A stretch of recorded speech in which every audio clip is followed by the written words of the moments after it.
I kid you not. Okay, this shows age, and we're doing a talk, so we're gonna have some fun. You realize I'm gonna piss you off because I'm gonna walk backwards and forwards on this stage. This shows age. I still have I think I still have the Polaroid that I took out of the window of the Flamingo looking over the Bellagio and the tall shower that they have over there from 20 odd years ago when my daughter, once upon a time I tried this whole marriage thing. I ended up getting married it was actually 20 years ago because Morgan was born in 2003. Here we are 2023. I still got the one freaking Polaroid from like the Whitechapel wedding chapel place from 20 years ago in this fucking place. And that was, I think, like whatever it was, like DEFCON 10 or 11. DEFCON 11. What are we, 31 this year, isn't it? Jeez. First one I think was like number 6 or number 7. So I just dated I can't do this. I need my hands. Sorry. I need hands. I got to do hands. Is that all right? You're going to hate me. Anyway, I'm doing hands. All right, so we're going to talk. And we're going to talk about the human aspect of things. How many of you are here for the first time? Start with an easy one. Bloody hell. Well, first and foremost, welcome. Secondly, those of us that have been here numerous times, find one of these people that's here first time and help them. DEFCON now has gotten to the point where even I have to find a map to figure out where the hell I'm going. Okay, so there are a lot of people here who have not been here. This is family. You help people here, all right? First and foremost, how many of you are former .mil or .gov? Family. You help each other. You collaborate with each other. You find somebody getting lost, you find somebody that doesn't know their way around, take them under your wing and have fun with them. Don't get them drunk and get pictures of them on the internet. That's happened before. Do not fall asleep at DEFCON in an open area. You will wake up. There will be ink on your face. There will be... just don't do it. 20 years ago, the worst you had was a Polaroid. This day, it's going to end up all over the bloody internet. Let's face it. For me, in this day and age, this whole conference is about seeing people. I come here to catch up with family, front row. I come here to catch up with people I know. I come here, honestly, probably like a lot of you, to see what's out there work-wise as well. How many of you here are looking for jobs? Okay. Those of you that are looking for people, now you know who to talk with. There was somebody wandering around with a breadboard just now for somebody that's looking for a job. This whole industry for 20, 30, 40 years, we've been talking about technology. We've chased technology and we've forgotten about the human. I remember the days years ago when we would stand up on stage and we would lament the user. The user kept clicking shit. The user kept moving stuff. The user wouldn't listen. The user did this. The user did that. We blamed them. And then when the user wouldn't change, we blamed the network team. And then because the network team actually fought back because they're geeks as well, we blame the DBAs because they're weird and they smell and they're normally in the dark in the corner somewhere. They're easy to blame. It was kind of fun. They do weird database shit. And then when we couldn't blame them anymore, we blamed leadership. The CFO won't give me money. The CEO doesn't listen. The CISO's an arse. CTO doesn't want to talk with me. Chief of engineering doesn't care.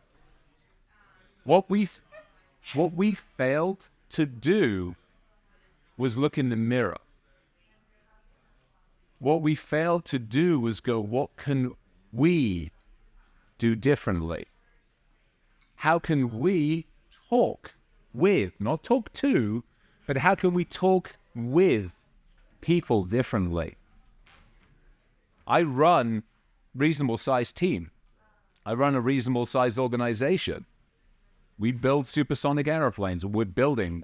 Today, 11th of August, We are, touch wood, going through type approval for our experimental jet 3.5 hours from here in Mojave.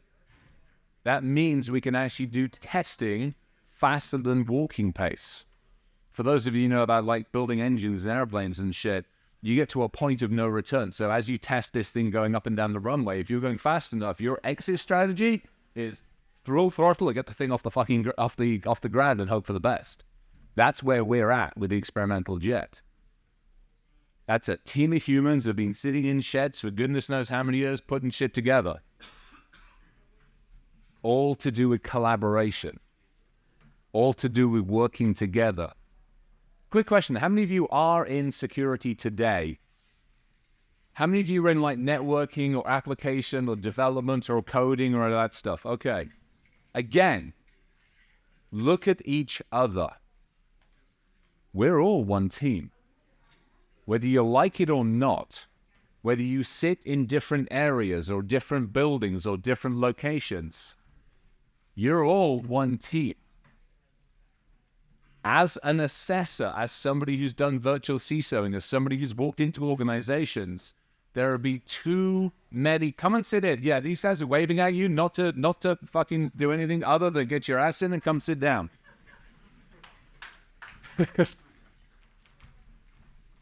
Grab seats at the front. That way you can throw things and it doesn't have to hurt as much. I walked into a large car manufacturing facility in the middle of, I want to say it was Ohio or somewhere like that. So that narrows it down to one of only a couple for you. I walked in and I was talking with the security team. And they're like, oh, we're going to go buy a new SIM. I'm like, why? You got one? Yeah, well, the network team run that. I'm like, all right. Why you want to buy one? Well, because they bought theirs. I'm like, okay. Well, we need a different one. Well, y'all gonna talk to the networking team? Well, no, we don't meet with that. Like, motherfuckers, why not? Well, because they're the network team. I'm like, do y'all get paid from the same company? Well, yes. Okay. Then take some of that money, go down to the damn donut shop, buy 24 donuts, buy a couple of gallons of coffee, walk into their weekly meeting and apologize for being a bunch of fucking special snowflakes. And you can see they're like, oh, right. You can have your silo. I will not make you break your silo down, but you sure as hell will build a bridge to the others. Please. We had to come up with a new way of talking with people. And this isn't a cut on AppSec or DevSecOps. Right? We had to come up with a word called DevOps and DevSecOps because we couldn't use the word collaboration. Am I wrong? No. This is what we've come to. We like the computers in front of us. You can't hear me? All right. I'll use the bloody microphone. Sorry. I'll use technology. I will never, ever say no, and I will never ignore that one person. There's a very few people on the planet I listen to. She is one of them. All right. So, where the hell was I? We were talking about collaboration, weren't we? So that is one thing. It's I lost my train of thought. I squirrel, by the way, as you probably might have figured out. Welcome to ADHD. We were just talking. So how many of you, there's an amazing individual, Rachel Arnold, who is in our community. She runs the coffee morning talk. And I was actually hunkered down over there just giving, I was on the coffee talk this morning. Rachel runs the damn thing. And it was all about how to take care of yourself in this community. I am the poster child for how not to do it, by far and away. This is somebody who woke up this morning, had to pack up the house because we'd rented the house from Monday to Friday, forgetting that Saturday and Sunday actually existed. And so I packed up the house. I'm like, where am I staying tonight? Oh, fucked if I know. So all of my stuff is down in the car park at the Flamingo at the moment. And I'll figure it out later. We'll figure shit out. And Rachel's like, how does that make you feel? I'm like, mildly stressed, but the worst case scenario, I can sleep in the back of the car, or I'm just going to do nighttime con here. It's more fun that way. We've done that more years, and you just kind of curl up on a sofa with a watcher so that you don't end up getting crayoned in the middle of the night. So let's talk about the collaboration side. We're talking about DevSecOps, we're talking about AppSec, we're talking about all this other kind of stuff. And it definitely is one of those things. I mean, I remember, how many of you remember the days when there were 3 layers to the internet. There was the web server, the application layer, and the database layer. Life was so much fucking simpler back. By the way, I will swear, I kind of apologize in advance, and I kind of don't. If you have sensitive ears, I will apologize for those, but I'm probably not going to change, because every now and again, the odd F-bomb has its uses. Now, we've abstracted the internet to such a degree that we've got, 20, 30, 40, 50 different layers between everything? So no one person in our industry can understand what the heck is going on. We had snowball's chance in hell.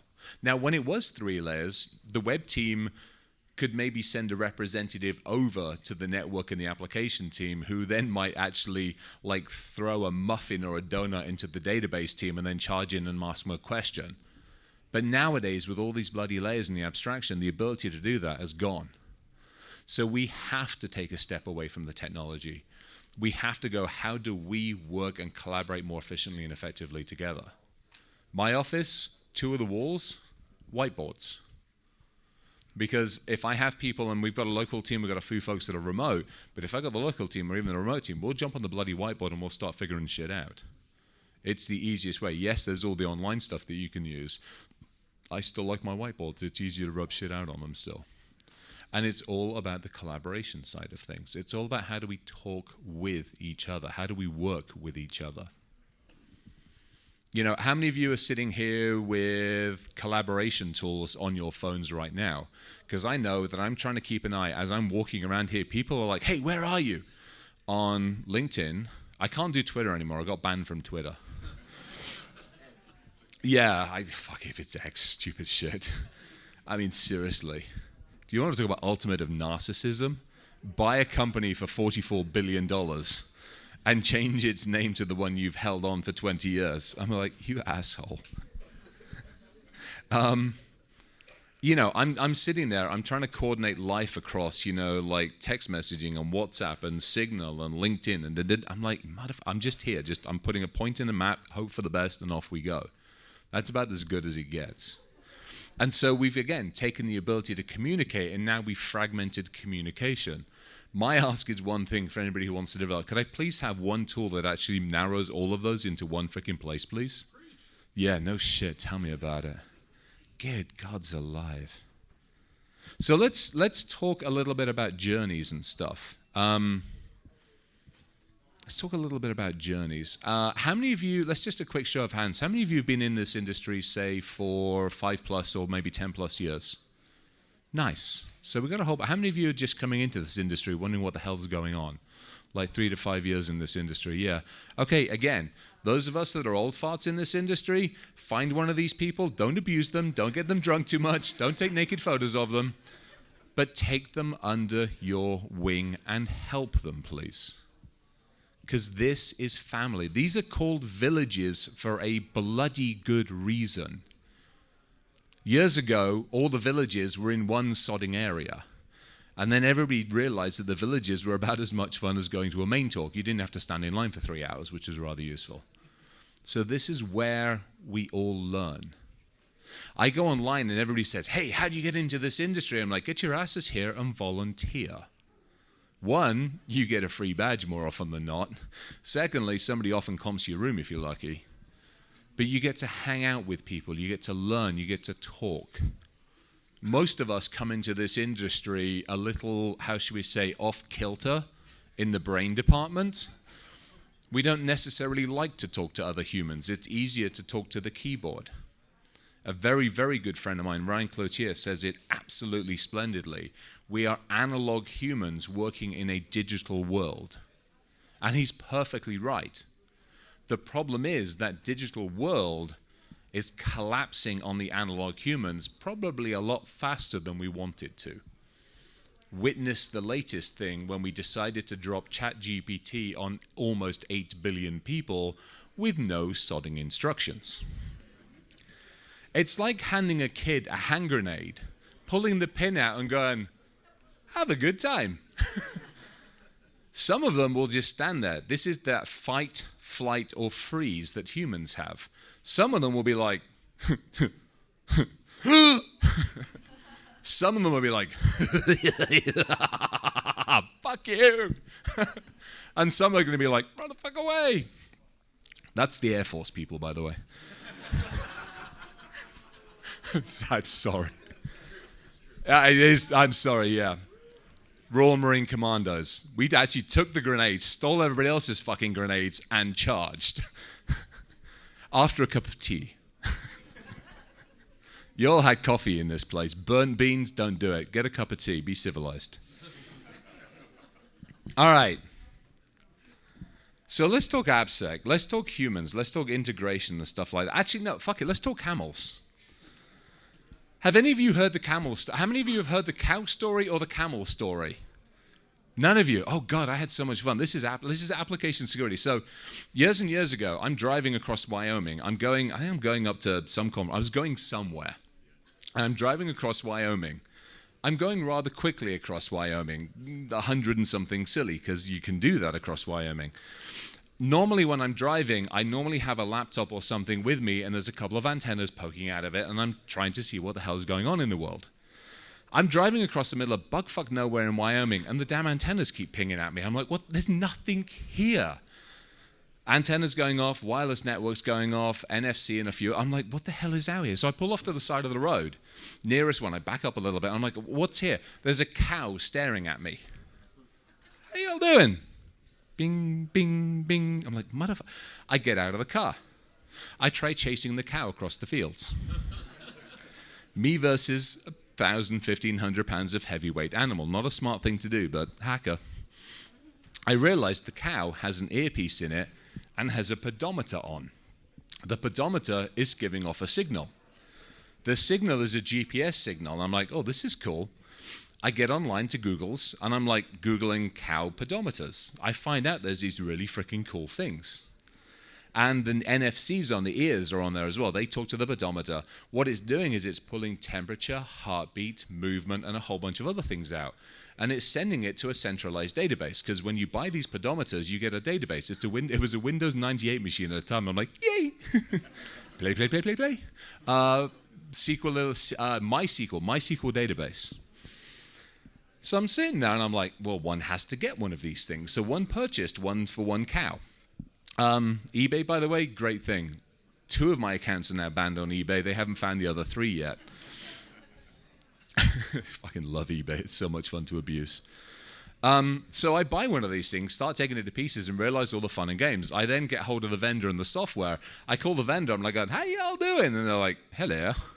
I start talking with them because it's a European company, and got them to send me an application, the system, and the software and everything else. I start looking at this, and I'm like, oh, this is fun. So then go out to the wonderful world of Shodan with the tool, with the architecture, and find out like that the half of the United States of America land and quite a lot of Europe all runs these types of databases. Are we having fun with the lights? Who's fucking around with the flippers again? I don't mind. I'm good. We can be in the dark having conversations. It is a hacker conference after all.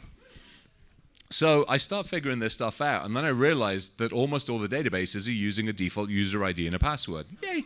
Admin for the win. Yay! So I start logging in. I figure out where all the ones are in the middle of this neck of the woods, in the middle of a few other neck of the woods, and they update, the pedometer updates the GPS settings for where this cow is. So basically the farmer can basically round up all his entire herd of beef burgers across his thousands of acres into one place and then send them off for dinner. Well, we started rewriting the database because it was a fun thing to do. So every 28 minutes, we would go into the database and rewrite the GPS coordinates with a very good friend of mine in Colorado. We basically figured out digital cattle rustling. It was so much fun. Fast forward to last year, I get invited to go over to the Middle East. And they're like, hey, can you have some fun and do a life hack? And I'm like, well, I'm not going to do a life hack in the Middle East because that could get really, really nasty. And they get upset, but I'm like, I'll do a pre-recorded attack on something. And they're like, what are you going to do? I'm like, I have no fucking clue. So I start looking at the neck of the woods I'm going to in the Middle East. They have camels. They have beauty pageants for these camels. These are expensive camels. $8 million beauty pageant camel. Yeah, and there's a lot of them. What I didn't realize at the time is a lot of them were owned by His Excellency. I found that one out on stage.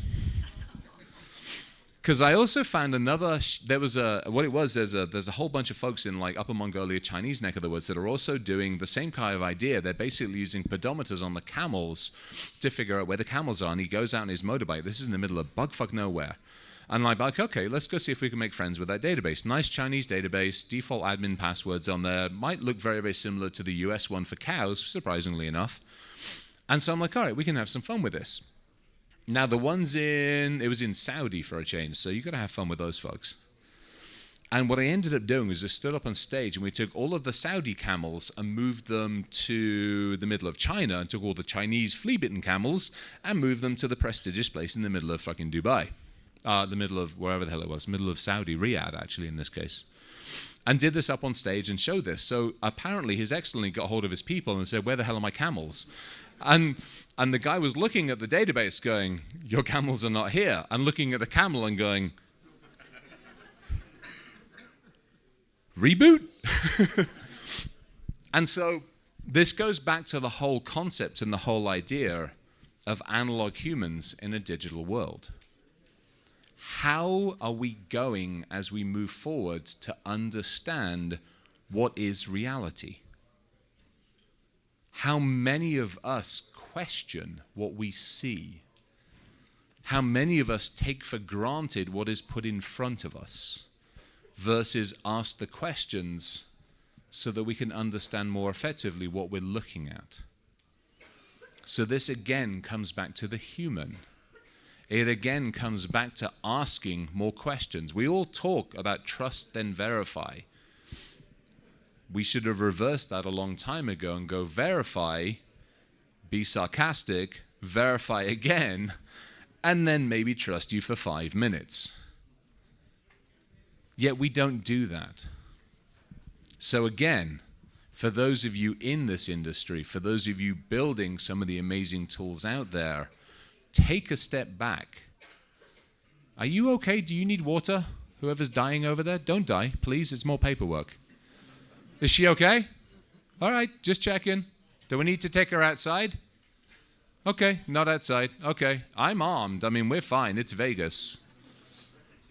The lake's filled up again. So we come back as you're building something.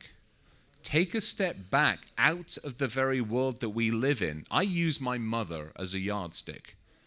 You should all find a parent, guardian, or somebody outside of this realm and ask them the same questions. Go, hey, if I give this to you, or I put this in front of you, or I let you use this, or I let you mess around with it, what do you think? How do you work this? How do you use this? Can you use this? What we take for granted is us. There's 7,990 odd lots of people out there that haven't got a sodding clue about what we do. So either we have to make it more effective and more efficient, or we have to get a lot better at communication. So I have another question for everybody. We're in the AppSec village. There apparently are 2 sets of community villages. There's a bunch over here, and then there's a bunch over at, not Caesars where I went first off this morning, but the other Caesars back over that way. How many of you are going to go to the other villages and go hang out at the other villages? Okay, good. I like that. One thing that I would love to see more of, and I'll look at every single person in this audience, is how do we collaborate with other villages? How do you take the knowledge that you have in the AppSec village and go hang out with the car hacking village? Because let's face it, cars are no longer a device to get you from point A to point B. No, that went out a few years ago. Cars are now fully integrated passenger experience environments. We're looking with the stuff that we're building with the airplane, I'm looking at taking the settings you have in your car. If you have a civilized car where you can change lighting and seating and heating and everything, I'm looking at taking those settings and building that into the seat that you will fly on our airplane. That's all application layer, identity management, and all sorts of other fun stuff. That's taking an experience from a human from one device and moving it onto another device seamlessly. It's the same thing. You know, I'll take people's settings from their phones and their tablets, and we'll move them onto the entertainment system that we'll have in the plane. Therefore, everything that you have now is the same thing you'll have in front of you when you fly on the airplane. Now, can we do this? Absolutely. Are we going to do it, and how do we do it and keep the safety and integrity of it? There's some shit to work out yet. But again, this isn't just us working alone. I got some fun time tomorrow in the aviation village. That's collaboration between AppSec, DevSecOps, networking, and a whole bunch of other villages. This again is why we're here. You're here to learn, you're here to network, you're here to talk with people, not to people, and you're here to collaborate between each other. So what else do we want to go through? Oh, I know. How many of you are vendors? Anybody want to admit at this moment in time? Let's talk about that world. Because I was at a dinner last night. Again, I went out last night to, what is it, Supercalifragilisticexpialidocious, or whatever it is, over in Cosmo. Freaking awesome place. It's like a whole series of escape rooms with performing artists. It was actually freaking amazing. But we were all sitting there, and there were 4 or 5 different vendors there. And we had conversations, and it was actually rather useful. It was rather nice. It was good conversations because they weren't trying to sell shit. But if you end up working on the vendor side, one of the biggest challenges we're seeing in our industry, and it's a huge challenge, is there are a whole lot more vendors now. So this is a call out to any of you that are in the vendor space or working with a vendor space. We have an adversarial relationship with vendors. There is no 2 ways about it. We absolutely have an adversarial relationship, and it sucks because that's not how it should be. From a CISO's perspective, I feel like I'm targeted. From a vendor's perspective, they feel like they're looking for space. They have to stand out among everybody else. We have to do a better job of this. Both from the CISO and us in technology, this wouldn't be here without vendors. Let's just be very, very blunt. This is here because we all put money in, and the vendors put money in as well. And everybody in here puts a shit ton of fucking time in to make sure this happens. So actually, that is a good reminder. Do me a big favor. With consent, hug the hell out of all the volunteers in this place. Every fucking village you go to. Thank all of these people. Because we would not be here without their tireless freaking work.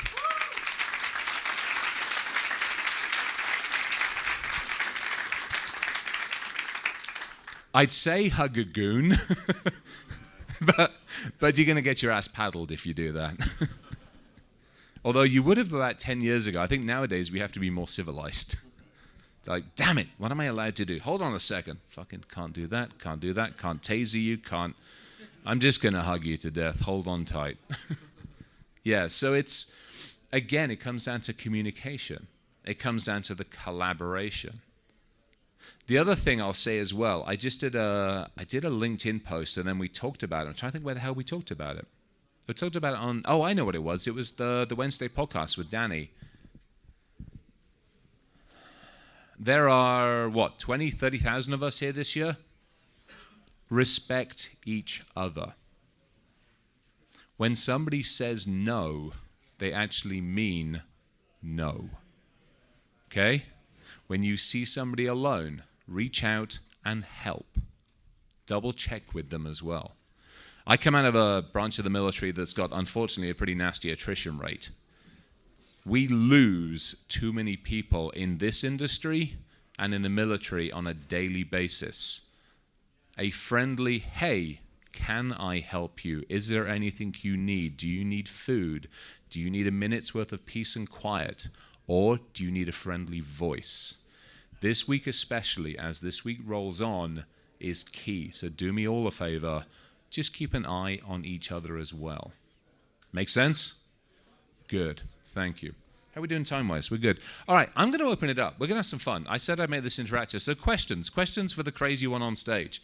I'll answer pretty much to anything, and if I can't answer it, I'll tell you. Go for it. So you're talking about collaborating with vendors. Yeah. How do you balance the collaboration with vendor total reliance? Yeah, that's a good one. So for me, collaboration with vendors is giving them certain time. So I time box my days and my weeks. So perfect example, vendors outreach on a second-by-second basis. It's this, hey, can I help you? Can I do something? Can I do something? I have 3 basic responses. First response is, number 1, do your research. If you're asking me for 15 minutes of my time, you spend 5 to 15 minutes looking me up first. First and foremost, to see how to approach me. Secondly, I'm pretty easy to find on the internet. But thirdly, just see if it's something you even think I'm likely to need. I will give them that feedback, especially if I get the generic outreach email, I will send them that feedback. I've got cut and paste. I've got a Word document that's my vendor Word doc. I'll cut and paste it and send it straight back to them, and I'll see what response I get. Secondly, if it is something I'm interested in, my Friday afternoons are set aside for vendors. You get 30 minutes on a Friday afternoon to talk. If it's something I'm interested in, we'll schedule a time. Noelle looks after my calendar. We'll schedule time. I will give you the time, but it's 30 minutes of time. If after that it's interesting, it gets passed on to my team. The irony is, I gatekeep my team. So as the CISO, I have a responsibility, obviously, to the business, which means sometimes there's new tech out there. There's some crazy shit out there that's absolutely fantastic. But I want to know about it, and then I'll let my team spin their wheels on it. So typically, and then thirdly, I'll also explain back. I will give feedback to a vendor, even if it's in that 30 minutes. Like, I spent Tuesday or Wednesday with Danny and the team at Black Hat. We spent the entire day going through vendor pitches. I needed alcohol after that day. But we went through vendor pitches. We disassembled the vendor pitch. We got rid of the absolutes. We helped a bunch of the vendors understand how to approach leadership. I gave back to that team. So I think that's an important one. I will give feedback. And so it behooves each one of us to not throw rocks at the vendors as much as we want to sometimes, but to give feedback, because that way we all get better. And that's critical. Now, that's Friday afternoon, so I break it, 30-minute chunks, get scheduled, get sorted out. I turn up, and I turn up ready to work. I won't give them Monday through Thursday, because that's work days, that's meeting days, all that other stuff. But yeah, Friday afternoon, set aside, let's get some shit done, let's see what's interesting. I'm also plugged into like the VC community. I run the Tinkerers group with a bunch of other folks as well. So there's a lot of stuff we do to actually try to encourage it, but encourage it the right way. And I get hit up on LinkedIn, on email, and all this other stuff. So LinkedIn's the same way. LinkedIn is like same thing. It's the same rule. I've done a bunch of posts on LinkedIn, and sometimes I'll be like, hey, just read this, and then we'll have a conversation. I try to not be too spicy and too blunt. Sometimes it works, sometimes it doesn't. But I try. So that was that. Yeah, go for it. Does that help? Okay, repeat the question. Sorry, go for it, sir. So I'm an engineer, and in physical world, airplanes, buildings, whatever. I'm not repeating this question unless it's 10 seconds. It's a long one. All right, no, go for it. Go for the question, but answer it, shorten it down for me. So basically, we have professional engineers to design systems. Yep. We do not do that in the software world. How, as a CSO, how do you go about going through to the development side of the house and go, hey, and I'll use the word professional, but what I mean is as a professional engineer, that we need better developers to build more complete systems, not someone that's just, hey, I learned how to do Python scripting and make me a developer. All right, that's fair. So in other words, how do we do career development within our environment? Yes. Okay. And make it more professional, Career development. Yeah. Now, you're talking to somebody that left school at 16. So I didn't do college. I spent less than 1 year at Oxford. I was studying pure mathematics and cryptography at Oxford. I got bored, left. So that's my entire world in traditional education. Outside of that, I've had my MCT, my CISSP, my CCIE, and all that other stupid shit. They've all got dust on them. So this is a question for all of you. How many of you would consider yourselves professionals within your worlds? Professional development teams. Okay. How have you got there? Blood, sweat, hard work, 10,000. Who said that? Hey, you're awesome. Thank you. Yeah, 10,000 hours. 5 solid years, 10 solid years of work. I think it's tough because there's so much variety. I mean, come sit down or hang out. This for me is such a challenging environment as far as that goes, because there are so many languages, there are so many structures, And there's a huge difference between developing software for like an engineering inside an avionics system than there is for developing, something that runs. I was going to get my phone out without flashing everybody. Something that runs an application on here. So you've got criticality of systems. But the other thing is as well, think about it, from an engineering, basic standard engineering principles haven't changed a huge amount in a long time. Whereas, I mean, how often does software change? Every minute, yeah. I was going to be like every 10, 15 minutes and be civilized about the whole thing. But we are in such an evolving environment that, I did Pascal, I did Fortran. God, if I can do BASIC for crying out loud. Yeah, no shit. I can still program in assembly. So, yeah. Fuck you. Yeah, you actually want to break into anything? Screw all your high-level shit.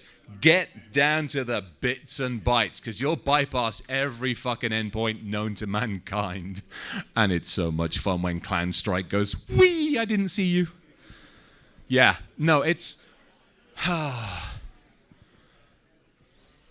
I mean, you'll tell me if I'm wrong on this one.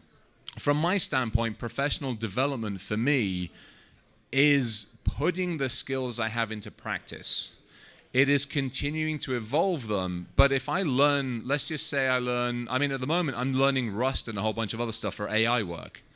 I'm having some fun with AI. It ain't pretty. I'm learning a whole bunch of that side of it, and I'm learning the structures, the architectures, some various other bits and pieces to do. But once I've done that, I'll reach out to a bunch of people here and go, hey, can you help me? Can you sort some of this stuff out? And I'll continue to evolve it. That programming language itself has an evolutionary finite to it. At that point, then I'm like, okay, how do I hand off to another language? How do I hand off to another system? How else? I mean, how would you distinguish yourself the difference between a programmer, a CG programmer, a lead programmer, and a programmer that can reverse engineer the living crap out of anything? Years, experience? Proper documentation, some software skills. Yeah, software skills, implementation, documentation. What else? You said experience. Yeah, depth and breadth of experience. Say again? Personality, that's another popular thing. Different people's personalities are more predisposed. Yeah, that's a tough one because that's so very, very subjective. Yeah, this I think is the challenge you're running into. In an engineering world, it's a very, very objective way of going engineer, senior engineer, lead engineer, da-da-da. And I run into this at Boom all the time. You'll have the engineering team average tenure in a company 20 plus years. Us, average tenure in a company, year or two. And they're like, well, I'm sorry, you haven't got dust. I mean, it's a very, very different mentality. But again, communication, collaboration, and cooperation. And it takes the engineers coming to the table to understand that most of us kind of know what the hell we're doing, but we also have to come to the table in a way that we're willing to listen. And that's something we haven't done well. So I think it takes both. But I don't want to go through a whole set of certification on the stuff we're doing. I mean, we do it. We do it on the CISSP. We do it on the annual stuff. How many of you actually have to deal with CPE? Actually, I don't, because I got banned from the ISE Squared. I got banned from ISE Squared. I'm like, yes! Yeah, apparently when you break into avionics and airplanes and make shit do the shit that shouldn't do, yeah, they get all upset with that shit. Yeah, we'll have that conversation in a minute. I don't have an easy answer for you. I really don't. Am I missing something? Tell me if I'm missing something. Go for it. Support. You have to have support of the people around you to do that. Yeah, that's true. That's a huge one. The support of the people around you. It's kind of what we've been talking from the human side. Yeah, absolutely. All right, other questions? Go for it. I love your fucking hat, by the way. It's awesome. I need attention. So I saw it, and I'm like looking at a squirrel, squirrel, squirrel. I was waiting for it to say, motherfucker, me next. I'm a new analyst as a contractor. I'm noticing I have departments in engineering and hunt, and every time we try to communicate with each other, they're just so angry. I'm like, I have a problem. Like, why are you bringing this to me? I'm like, Got it. It's an engineering problem. Don't bring the problem to them. Well, yeah, but like, how do we? Donuts and coffee. No. Don't do it that way. Yeah.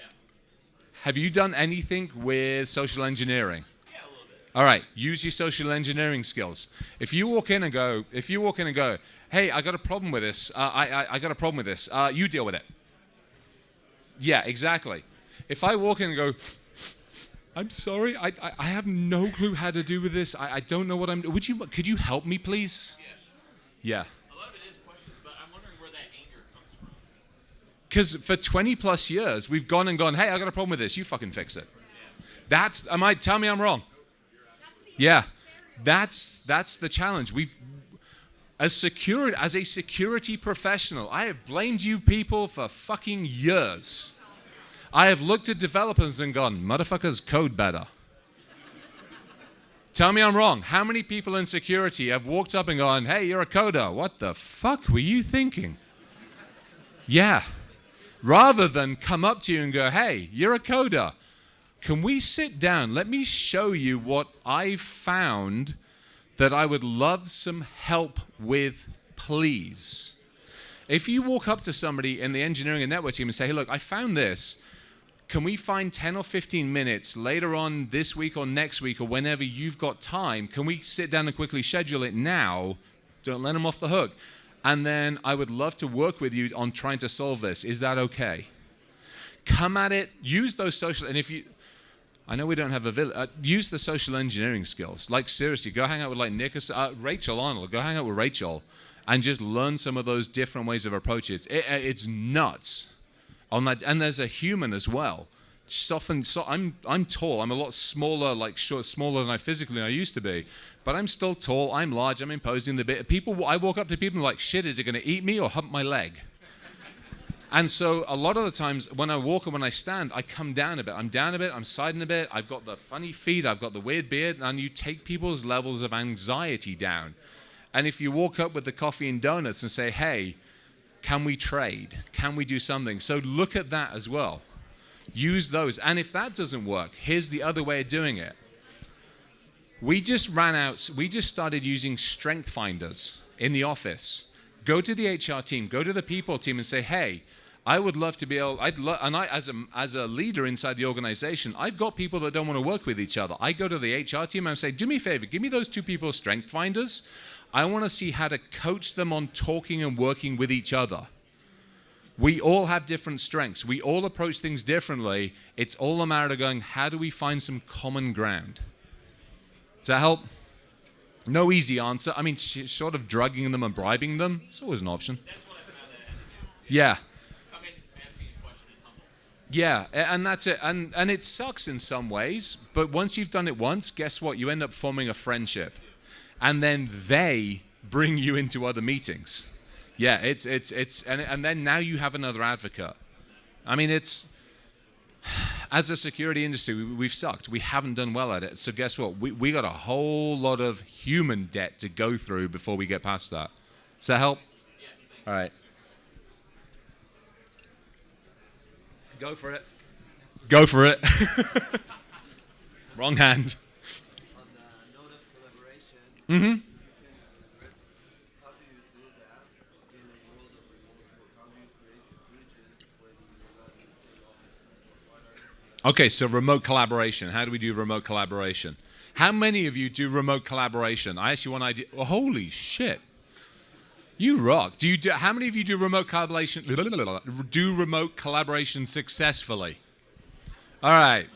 I'm going with you. Go for it. How do you do it successfully? 10 seconds.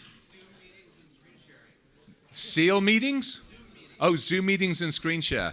Do you do fun Zoom meetings and screen, like coffee times, alcohol times, fun times, icebreakers, music? Yeah. So like non-work related shit. And find a time. Okay, so here's a good one. Actually, this goes on this one. Imagine this. A bunch of engineers and a bunch of software folks in America dealing with a bunch of folks in Italy and dealing with a bunch of folks in Spain for the first time. As a European, it's been so fucking fun to watch. I was just, how y'all doing? And the Italian person is like, ¿Qué ça? Hey? English. It's been brilliant. So here's the other part of this. Put yourself in their fucking shoes. If you're dealing with people across the world, take a step back. Stop using colloquialisms. Stop using slang. Slow the conversation down a little, please. Because your first language isn't theirs.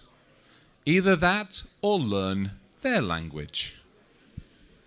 Start thinking outside of your comfort zone.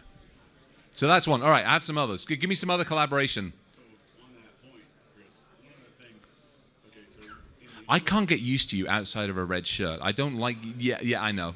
the key is meet on their time zone. Yeah, there we go. Meet on their time zone. Which means your ass has got to get up early in the morning or you're doing a Zoom meeting late in the evening after dinner with a bottle of alcohol in hand. All right, other good collaboration tools for remote people. What else you got? A lot of one-on-one nerding out. Yeah, there we go. One-on-one nerding out. Games times, for crying out loud. What else we got?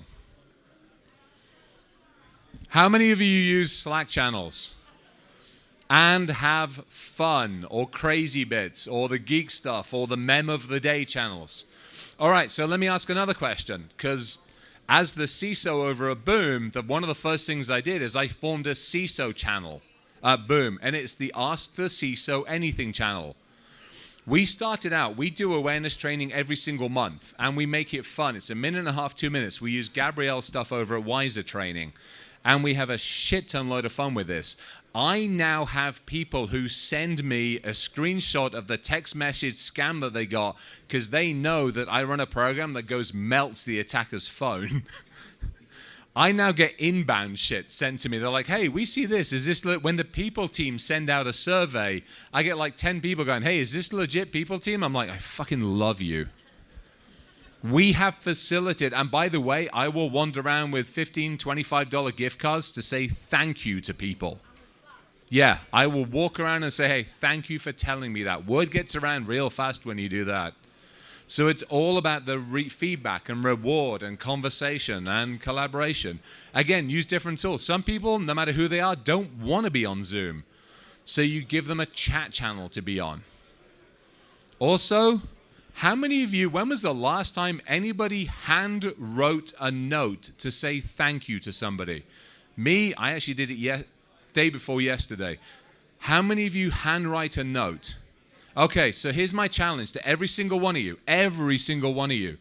Next time somebody does something good for you, handwrite a note to say thank you. I don't care if you got to post it abroad, but handwrite that note and leave it somewhere they'll find it. It's fucking amazing how much that means to people still in today's age.